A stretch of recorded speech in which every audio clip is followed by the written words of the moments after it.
আমি যদি আমার মনে জিয়াউর রহমানকে ধারণ করি, আমার মন থেকে এটা ছিঁড়ে উঠায় ফেলবে শিকড় সহ কে? আমি কিন্তু হার মানা পাত্রী নই, আমি আবার যাব। আর আরেকটা কথা বলা হয়েছে যে আমি নাকি বিগত সরকারের দোসর ছিলাম। ধরেন আমি কোনো একটা জায়গার প্রতি যদি সকলের শ্রদ্ধা থাকে, সেখানে যদি কেউ কোনো অপরাধী, ধরেন কেউ যদি অপরাধও করে থাকে, নাও করে থাকে, যে কেউই যেতে পারে, কিন্তু সেই অধিকারটা কে ক্ষুণ্ণ করবে? আমি যদি আমার মনে জিয়াউর রহমানকে ধারণ করি, আমার মন থেকে এটা ছিঁড়ে উঠায় ফেলবে শিকড় সহ কে? তো আমি বলতে চাই যে এটা আসলেই একটা ভুল বোঝাবুঝি, যে কেউই যেতে পারে, এবং আমি কিন্তু হার মানা পাত্রী নই, আমি আবার যাব। আর আরেকটা কথা বলা হয়েছে যে আমি নাকি বিগত সরকারের দোসর ছিলাম। সে বিষয়টা আমার একটু বলার আছে যে আপনারা কি কখনো বিগত সরকারের কোনো স্লোগান দেওয়ার কোনো ভিডিও আমার দেখেছেন কেউ? আপনি সাংবাদিক, আপনার চ্যানেল যথেষ্ট ভিউ আছে, কেউ কি কখনো এসে আমার কোনো একটা ছবি দেখাতে পেরেছে যে উনি স্লোগান দিচ্ছেন? অথবা এই যে কমিটি, আমি কি চাইলে বিগত সরকারের মানে ডক্টরসদের যে সচিব, সেখানে থাকতে পারতাম না?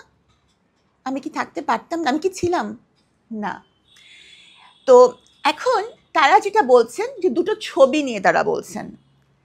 একটা ছবি as a cardiac surgeon, cardiac surgery international conference, সেখানে পদাধিকার বলে যিনি প্রধানমন্ত্রী, উনি চিফ গেস্ট ছিলেন এবং উনি আমাকে সম্মানিত করছেন as a female cardiac surgeon.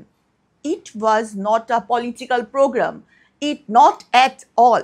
সেই ছবি দিয়ে যদি কেউ বলে আমি আগে আওয়ামী লীগ করতাম, কি মানে এটা কি যৌক্তিক?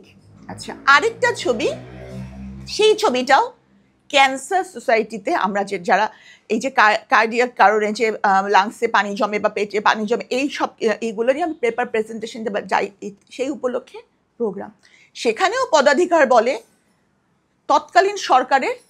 এই দুটো ছবি নিয়ে এখন 17 বছর আমি ছিলাম সরকারি ডাক্তার, 17 বছর যারা সরকারি ছিলেন, এখন পদাধিকার বলে যদি তারা কোনো প্রোগ্রামে আসেন, ওই দুই ছবি, এটা কি যৌক্তিক? আমি আজকেও আমি বলেছি যে আপনারা প্রমাণ করেন যে আমি আওয়ামী লীগ করেছি, নিশ্চয়ই একটা প্রমাণ থাকবে যে উনি এই কমিটিতে এই পদে ছিলেন। আর তারপরেও আমি একটা কথাই আমি বারংবারই বলে যেতে চাই, জিয়ার মাজারে যাওয়ার অধিকার প্রতিটা মানুষের আছে, তার সে দল করুক দল না করুক, কর্মী হোক নেত্রী হোক যাই হোক, সাধারণ মানুষ হোক, কৃষক হোক, শ্রমিক হোক, ডাক্তার হোক, তাকে কেউ বের করে দিতে পারবে না, এটা নেয় না। তবে হ্যাঁ, যারা আমার ছোট ভাই, যারা ছাত্র দলের, তাদের বিরুদ্ধে আমি কোনো অভিযোগ নাই, আমার কোনো অভিযোগ নাই। একটা ভুল বোঝাবুঝি, এটার সমাধান হবেই ইনশাল্লাহ।